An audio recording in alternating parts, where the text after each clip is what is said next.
Hello and good evening, everyone. I'm meteorologist Hutch Johnson with a quick and fast forecast update. We have some changes that are going to be taking place.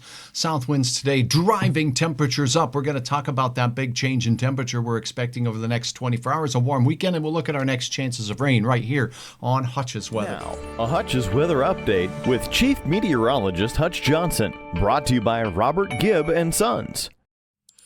Yes, you might notice we're on a roller coaster of temperatures across the area, and that's going to continue. It's time to have that furnace of yours cleaned and checked. Call my friends at Robert Gibb and Sons for a $99 deal on just that. Give them a call today and tell them Hutch sent you. Now let's take a look at your hour-by-hour forecast. As we go through the night tonight, our temperatures are expected to be dipping down just a little bit as we do go through the overnight hours. We're going to have a little bit of a cool front pass over. Let me show you the details on that as we head through the overnight hours. So right now, the orange colors, that's the warm temperatures that we still have in the area. We'll set this into motion as we go through the evening. See that little line of cloud cover I drew out here? That cloud cover is a cool front pushing through. Now, one of the things with a cold front, we don't notice a temperature change immediately. The first thing you're going to notice is a change in the wind direction. Instead of a south or southwest wind behind the cold front, the wind will be coming from the west or northwest. Look at the blue pool of cool heading our way through the overnight. How low will we go? Let's answer that right now. Temperatures as we start our day will be cool, and in the morning near 7 to 8 a.m. you can expect a few areas in the coldest of this region to see, well, temperatures down there in the 40s. Near Minot, even a few upper 30s possible in that area. Here in the valley, not quite as cool. I'm expecting some 50s for us, but no 60-degree readings. Now, the wind will still be quite breezy in the early part of the day as it's making that transition. Southerly ahead of the cool front and behind it, particularly in North Dakota, a chance for some northwest winds taking hold.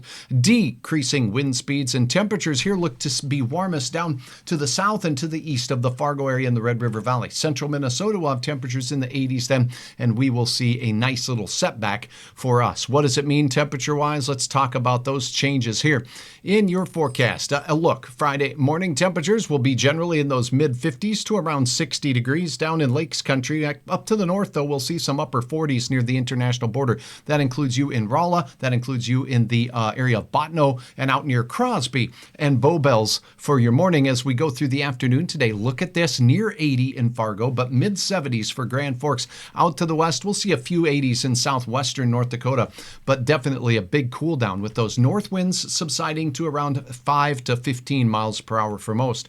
And again, the heat will be on in southern Minnesota, mid-80s there.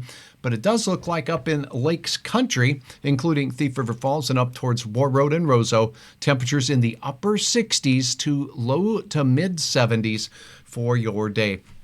Friday's temperature in Fargo, 78, will be great. Then we're right back to a nice warm and toasty weekend, but nowhere near the records like we saw on our day today. Then as we head down into the early part of next week and we cross the threshold into October, can you believe it? Temperatures dips and dives all the way down into the low 60s out there. Oh, chilly indeed on Wednesday morning, but a nice little warming trend taking us to above average temperatures on Wednesday, with another weather wiggle working its way through, dropping temperatures into the 60s.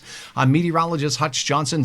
I want to say a big thank you out to all of you who have shared pictures. I got a dandy here. Sometimes the optics that we see in the sky are just fantastic and incredible. And here is just one of those examples that was uploaded today on hutchesweather.com.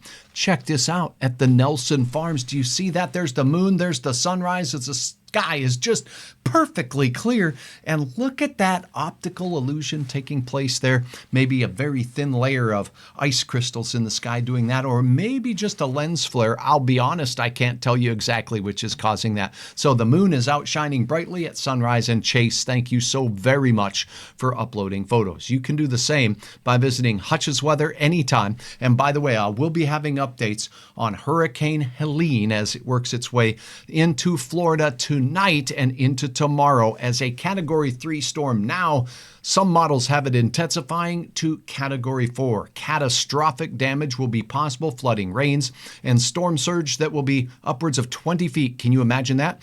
Look for my latest update on my YouTube channel, Hutch's Weather. Thanks so much for watching. And again, you can get the very latest on hutchesweather.com no matter where you are and no matter when you are there.